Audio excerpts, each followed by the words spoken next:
My little pony, my little pony. In the gardens, I'm going to see them all the creatures, all the random animals.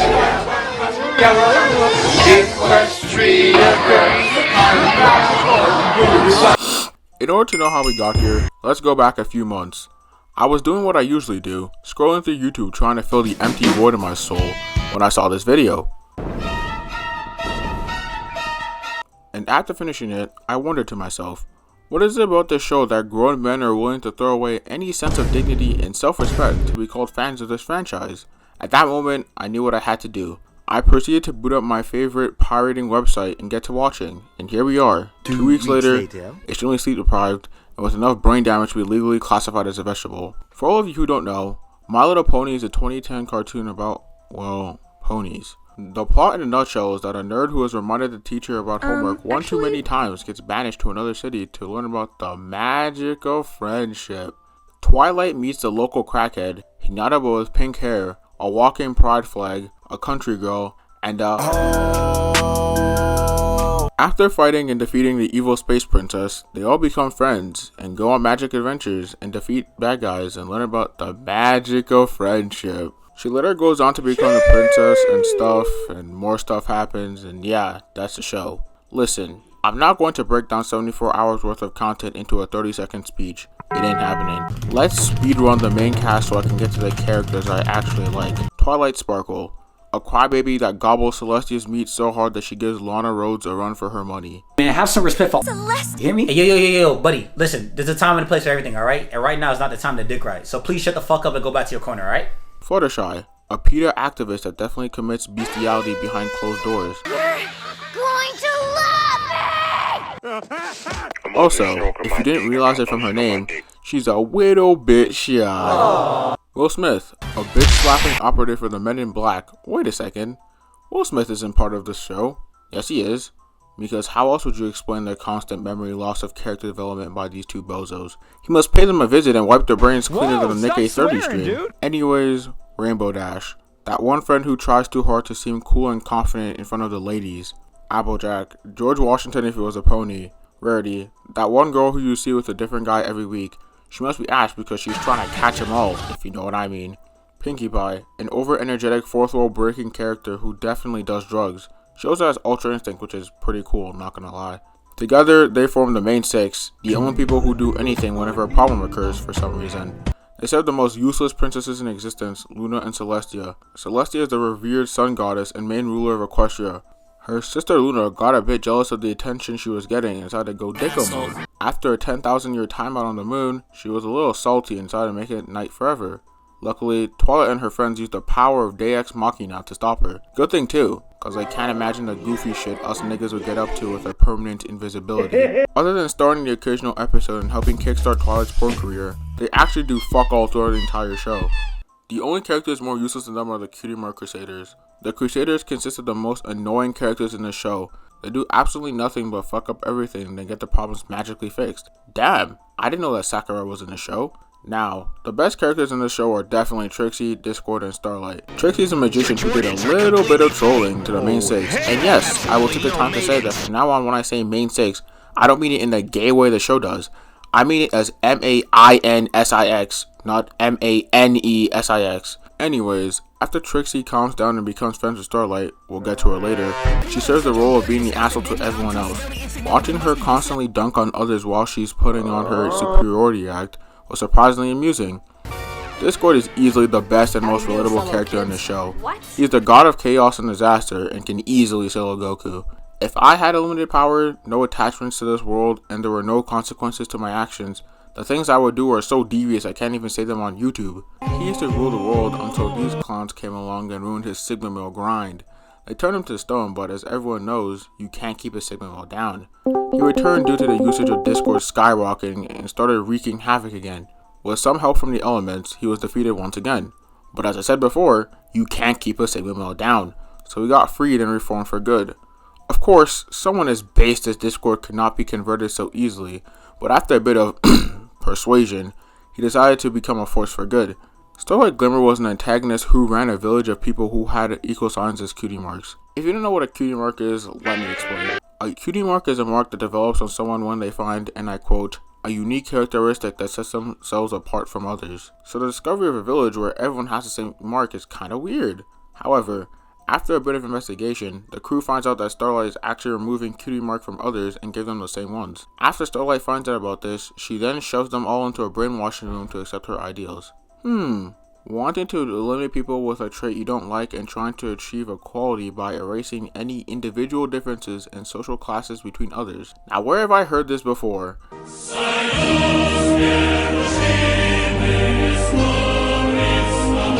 It is actually crazy to me that this character got added into this series. She later returns and decides to fuck with the timeline by ruining the moment that caused the creation of the group and inadvertently caused the destruction of Equestria. She must think that she's Dr. Strange or something up in this bitch. Anyways, after realizing that they were evenly matched in power, Twilight uses Talk No Jutsu on her, and she learns about the magic of friendship. And do you wanna know why she did all this? It's because her childhood friend left her. Yes, you heard me correctly. The reason why she became a fascist dictator and tried to screw up time is because her childhood friend left her. Jesus, we have another Obito on our hands. What is it with cartoon characters committing actual war crimes over the dumbest shit known to man? And that isn't even the worst part. Throughout the entire series, if Starlight is not one of the good guys, nothing changes. She acts the same way as before. Oh, someone annoys me slightly? Let me just try and erase them off the face of the earth. Oh, I need to become friends with someone? Let me just cast a fucking brainwashing spell on them so they can obey me. At best, her character is questionable.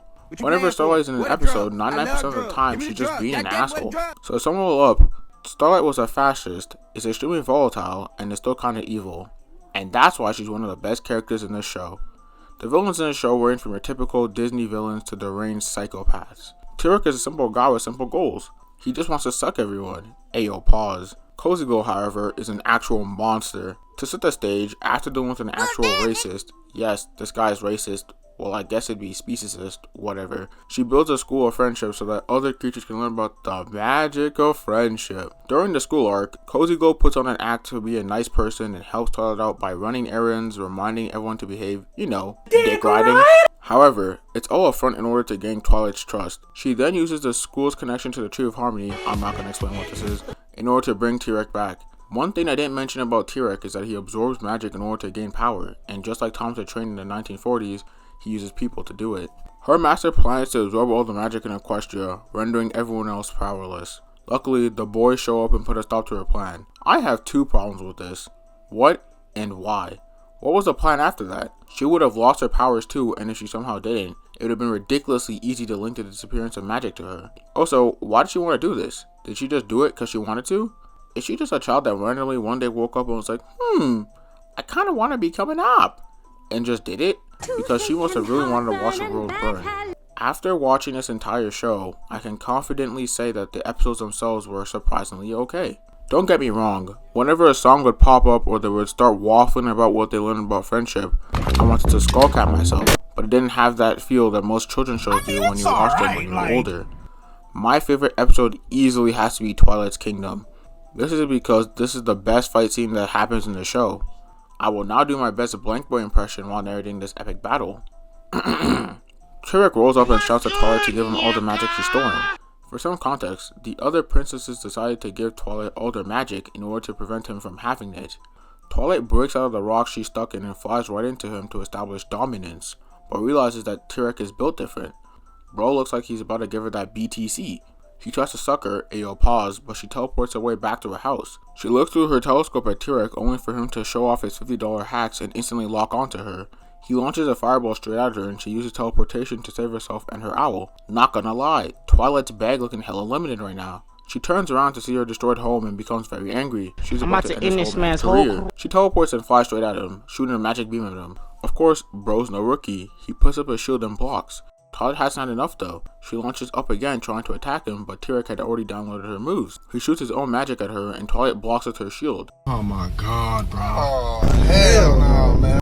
Wait, hold on a second. Why her limbs stretch out like that though? Bro really had her on the torture rack. Twilight proves that she's part of the Sneak Nation as she teleports underneath him and blasts him in the face. T-Rex responds by channeling his inner Chris Brown and throwing her at a mountain. In order to prevent herself from looking like Rihanna, Twilight cushions her landing with a force field. However, Bro said, I'm not finished, and jumps straight at her, bulldozing her through the mountain. In turn, Twilight uses the sacred art of Omaewa and blasts him straight down. She then comes in for the finishing blow, but Bro said this is light work and carved out the ground she was standing on and proceeded to throw it. Twilight barely escapes being flattened like a pancake and becoming a new mascot for Aunt Jemima and goes back for more. She shows off her flying skills and catches T-Rex magic with her own, resulting in an explosion so big that Oppenheimer would poop his pants if he saw it. T-Rex realizes that this walking, talking piece of merchandise was matching his power levels, so he blackmails her with her friends in exchange for her magic. Because Twilight has the IQ of the average Twitter user, she decides to do the trade, despite her friend telling her not to. Discord gives her the necklace that he got for being a dirty rat, and it turns out to be the last key they need for the box. I'm not going to explain this either. They unlock it and turn into the knockoff version of the Sailor Moon team and become dripped out. I don't know what's sadder, the fact that I'm up at 3 AM watching this, or the fact that they have more drip than me. Anyways, using their new power, they banish T-Rex to the Shadow Realm and fly across Equestria to return everything back to the way it's supposed to be. Oh, also the box grew into a castle for Twilight, for some reason. My other favorite episode has to be Lesson 0, mainly because there's a scene where Twilight creeps up on a CMC, and I swear to God, is unintentionally the funniest scene in the show. It looks like a scene from How to Catch a Predator, and Chris Hansen's about to show up. About to have a whole EDP situation on her hands. A close runner-up is No Second Prances. God, I can't believe I just said that. Just because of how stupid the episode is. The entire time, Twilight is crying about how Starlight shouldn't be friends with Trixie because she, and I quote, wasn't nice. And I'm over here saying, bro, Starlight actually enslaved people while Trixie did a little bit of trolling. Their crimes are not even close to comparison. You're really telling me that if I woke up one day and decided to dictate all of America, you would still forgive me, but if I became the average 2016 YouTuber, that's going too far? Also, this is the only episode where a character could have died, but you know, it's a kid show. Overall, I rate this show a solid 6.5 out of 10. You're probably wondering why I would give it this score, and that's because of one simple fact. This show is meant for glue-sniffing, booger-eating kids. Almost all the flaws, except Starlight, can be attributed to this. To wrap up this video, I'm going to answer my question from the very beginning of this journey. Why would people be willing to give up everything to become a brony? Well, after sitting through 74 hours of watching ponies talk on screen, I've come to a conclusion. My Little Pony is a show that invokes within you the sense of nostalgia, as you've probably watched the show while growing up.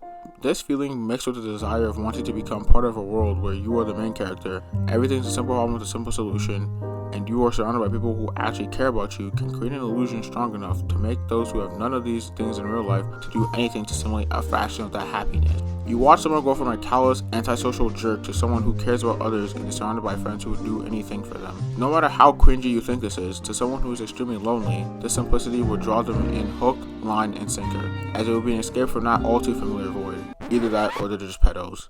Yeah, that's about it. Subscribe if you like, and unsubscribe if you don't like. If you hit 1 million likes on this, I'll do a Matt Pat lore video on how this show predicted the Queen's death.